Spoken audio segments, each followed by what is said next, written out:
السلام علیکم ورحمۃ اللہ وبرکاتہ۔ اللہ کہاں ہے؟ جب آپ مشکلات میں ہوتے ہیں تو اکثر سوچتے ہیں کہ اللہ کہاں ہے؟ یاد رکھو، امتحان کے دوران استاد ہمیشہ خاموش رہتا ہے۔ حوصلہ افزائی۔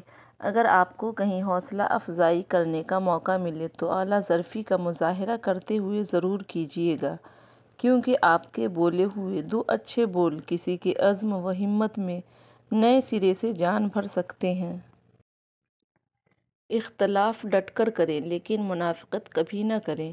اختلاف جرأت مند، دلیر اور خاندانی لوگ کرتے ہیں، جبکہ منافقت بزدلوں اور بدنسلوں کی صفت ہے۔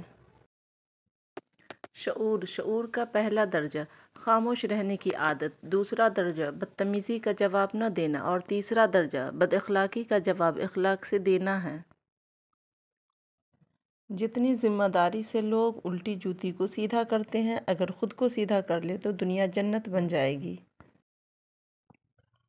زندگی میں مشکلات کا سامنا انسان کو مضبوط بناتا ہے۔ ہار مان لینا کمزوری کی نشانی ہے۔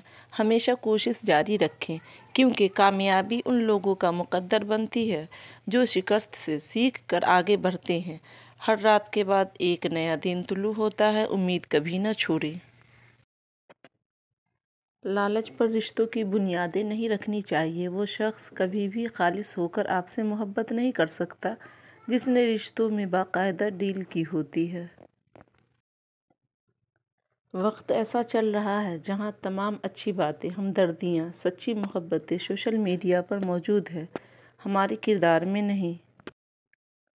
زندگی میں کبھی کسی کو مسترد نہ کریں، کیونکہ اچھے لوگ ہمیں خوشیاں دیتے ہیں اور برے لوگ تجربہ دیتے ہیں۔ دونوں زندگی میں ضروری ہیں۔ دوست، کتاب، راستہ اور سوچ غلط ہو تو انسان کو گمراہ کر دیتے ہیں۔